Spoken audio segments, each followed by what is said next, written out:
Baik, bismillahirrahmanirrahim. Assalamualaikum warahmatullahi wabarakatuh. Kali ini saya akan mempresentasikan tentang materi patologi birokrasi. Ya. Sebagai pengertian, yang namanya patologi itu adalah penyakit. Bahasa patologi ini dipinjam dari istilah-istilah kesehatan, di mana patologi ini lebih disebabkan karena parasit atau bakteri, virus yang bisa merusak jaringan organ dalam manusia. Nah, kondisi ini lebih disebabkan karena keadaan badan yang tidak sehat atau tertular dari penyakit atau kebiasaan-kebiasaan. Nah, ini kebiasaan-kebiasaan yang kurang sehat. Karena aktivitas-aktivitas atau kebiasaan manusia yang dilakukan sehari-hari memunculkan kondisi parasit atau datangnya virus atau bakteri yang akhirnya merusak pada badan. Nah, kaitannya dengan patologi birokrasi ini diartikan sebagai penyakit yang diderita oleh sistem birokrasi kita, baik itu dalam konteks kecil maupun dalam skala besar, ya kan? Nah, penyakit birokrasi ini yang dimaksud adalah inefisiensi, ya, antara lain atau melakukan kegiatan yang tidak efisien, pemborosan, ya, lalu inefektivitas atau tidak efektif, tidak tepat sasaran karena perencanaan yang tidak akurat, terus forecasting atau peramalan yang tidak tepat, analisis yang tidak komprehensif. Terus organisasi para pejabat, di mana para pejabat ini berkaitan dengan wewenang, ya, otoritas, di mana ketika seseorang itu mempunyai wewenang cenderung berlaku korup. Nah, terus organisasi yang tambun dalam arti adalah organisasi yang gemuk, banyak orang, banyak struktur yang bekerja, membutuhkan anggaran yang besar tetapi hasilnya tidak maksimal. Terus organisasi yang lamban. Kenapa lamban? Karena terlalu banyak pintu, terlalu banyak sistem yang harus diselesaikan, terlalu banyak hal yang menjadi mata rantai, ya, menjadi mata rantai dalam sebuah sistem birokrasi yang menyebabkan perjalanan birokrasi itu menjadi lamban. Nah, pada hakikatnya yang namanya birokrasi itu adalah public servant, ya, atau pelayan masyarakat sekaligus abdi masyarakat. Sehingga dalam kondisi apapun birokrasi ini harus melayani kebutuhan-kebutuhan masyarakat dan menyediakan hal-hal yang dibutuhkan oleh masyarakat, baik dalam konteks administratif maupun non-administratif. Karena apa? Karena birokrasi ini pembiayaannya itu dibebankan kepada masyarakat walaupun secara tidak langsung, namun melalui pajak, ya. Karena setiap hal pajak yang dibayarkan oleh masyarakat kepada pemerintah itu salah satunya itu digunakan untuk pembiayaan dalam aktivitas-aktivitas birokrasi, sehingga sudah seyogyanya birokrasi ini melayani masyarakat dalam menyediakan kebutuhan-kebutuhan masyarakat. Nah, namun apabila birokrasi ini tidak sehat, maka sangat sulit sekali untuk menghasilkan kinerja yang optimal. Mengapa? Karena tadi perilaku korup, mata rantai birokrasi yang terlalu panjang, kewenangan-kewenangan yang disalahgunakan, lalu ada organisasinya yang terlalu besar atau tambun, ya, sehingga memperlambat memperlambat jalannya birokrasi. Belum lagi hal-hal yang membudaya dalam birokrasi, di mana paradigma New Public Service, para birokrat ini seharusnya sudah mengubah paradigma mereka dari konteks otoritas atau pejabat menjadi public servant atau pelayan masyarakat, sehingga yang namanya pelayan masyarakat sudah seyogyanya melakukan hal-hal untuk membantu masyarakat dan minimal bersikap ramah kepada masyarakat sebagai customer yang membayarnya. Nah, kan gitu. Nah, birokrasi saat ini menghadapi persaingan global dan berbagai masalah internal, di mana hampir di semua negara sekarang birokrasi sudah masuk tataran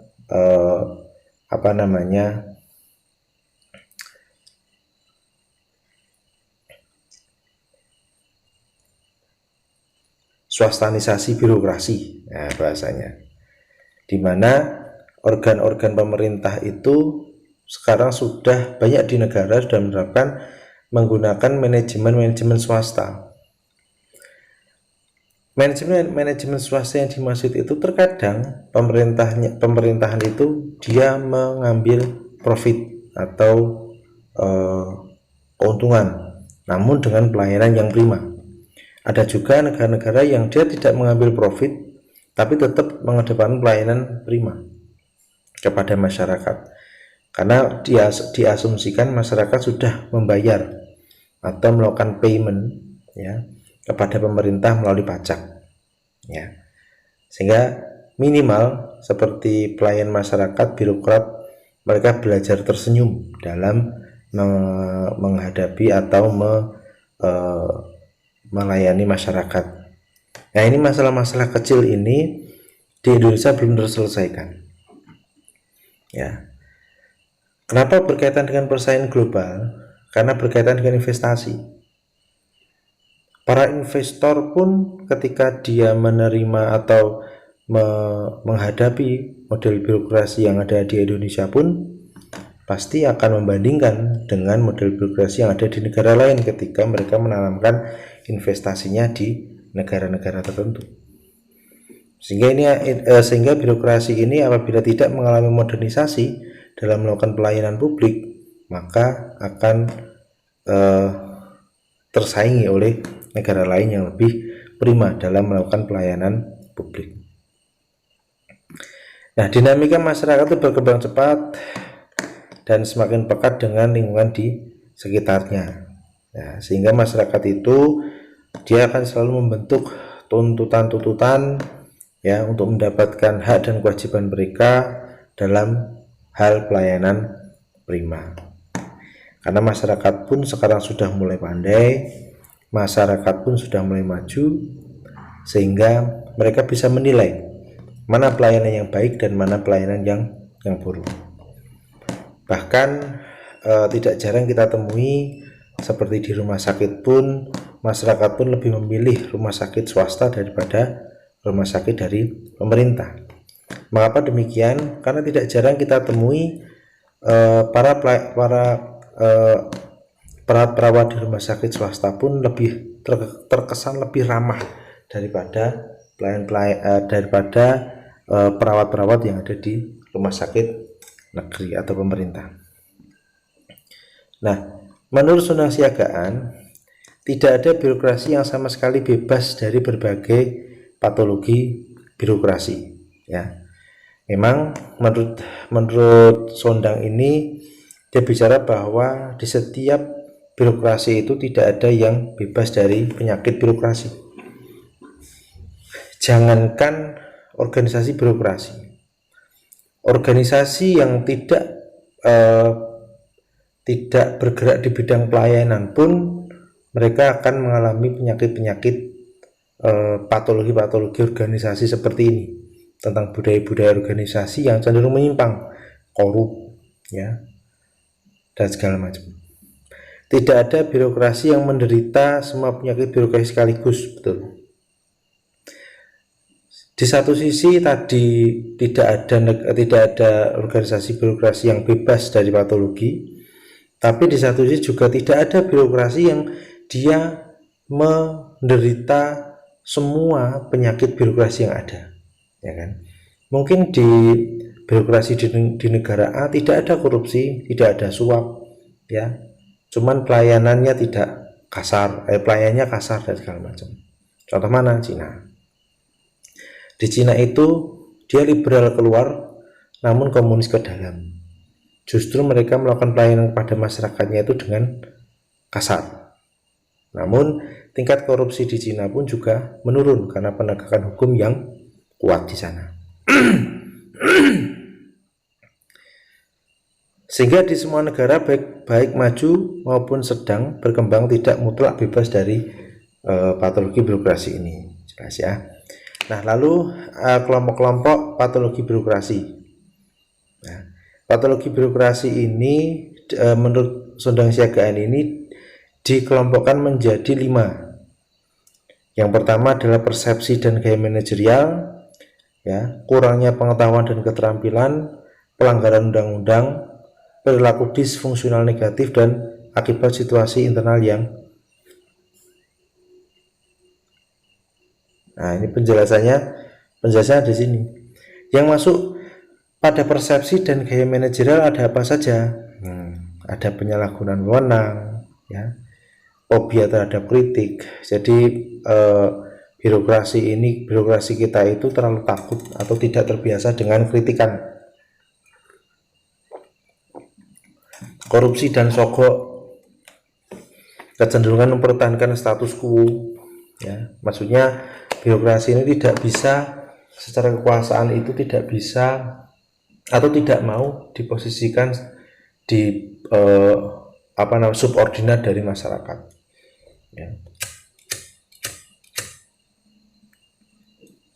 Mereka cenderung akan mempertahankan status quo-nya, mempertahankan posisinya minimal sederajat dengan masyarakat, bukan di bawah masyarakat.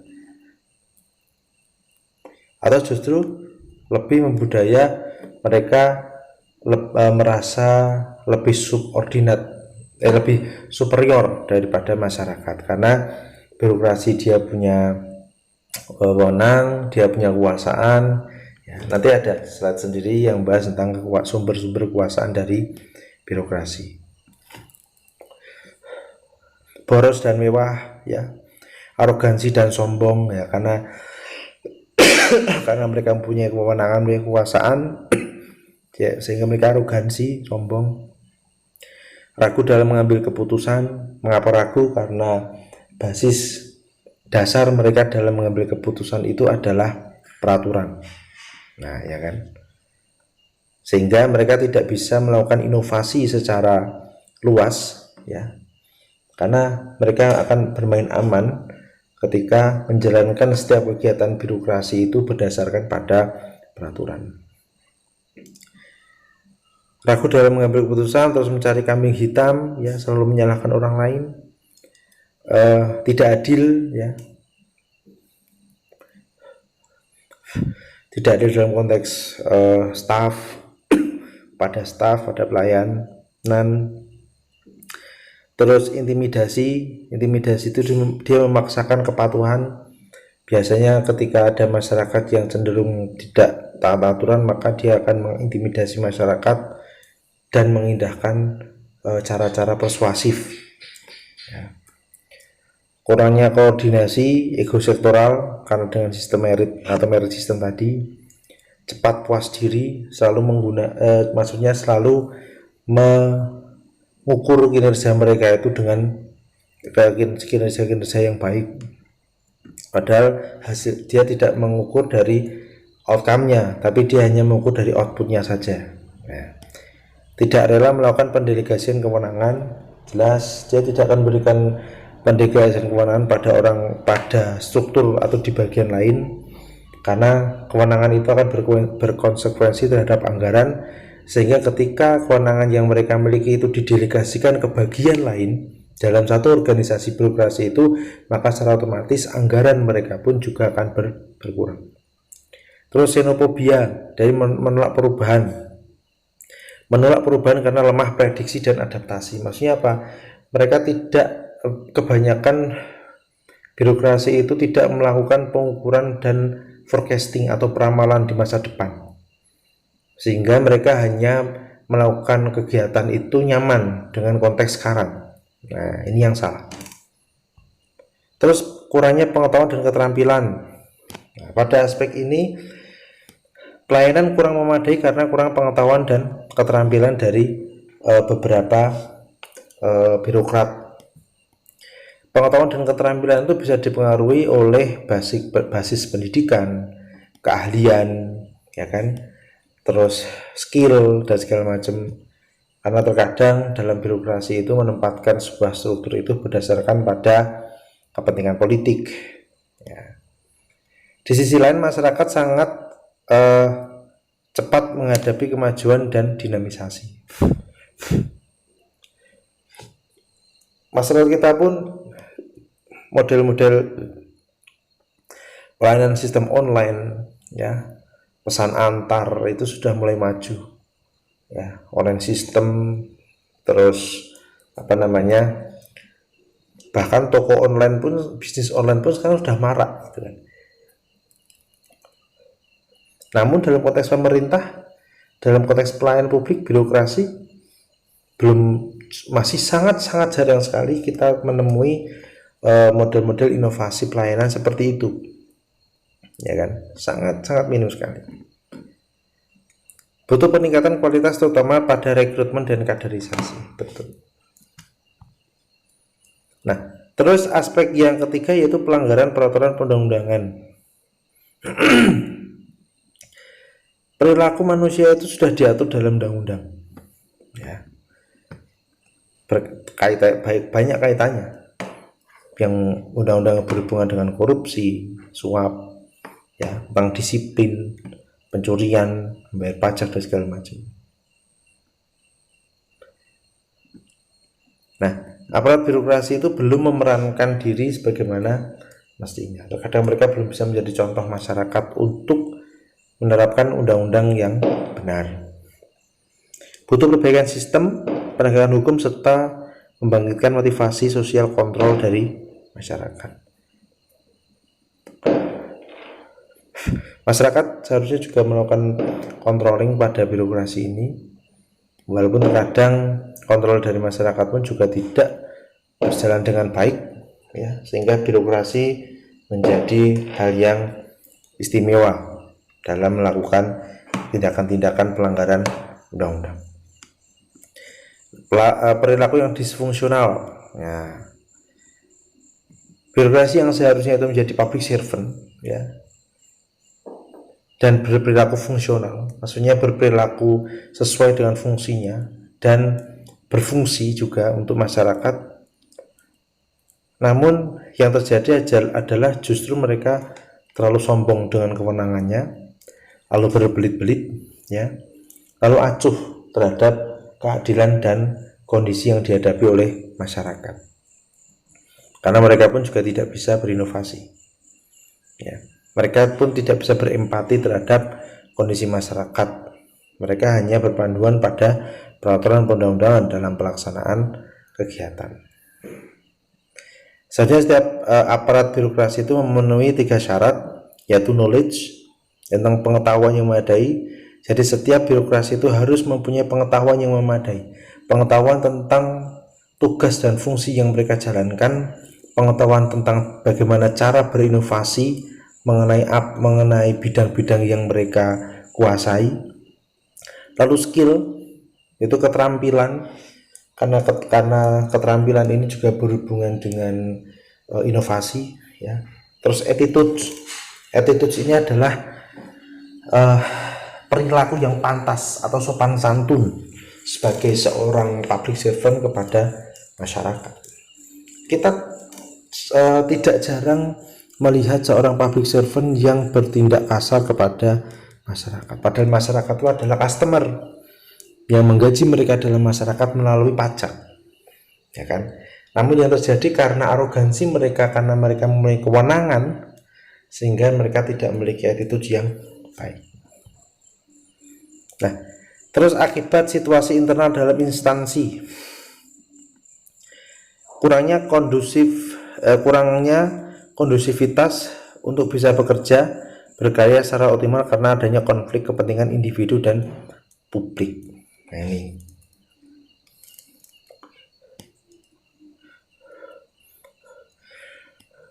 karena di dalam internal organisasi yang tidak kondusif tadi, ya, ditambah lagi seorang birokrat atau seorang ASN itu dia mempunyai kepentingan individu, dan terkadang kepentingan individu itu berbenturan dengan kepentingan individu lain di dalam satu organisasi birokrasi, maka terkadang ini akan menjadikan kinerja mereka tidak optimal, ya, tidak optimal.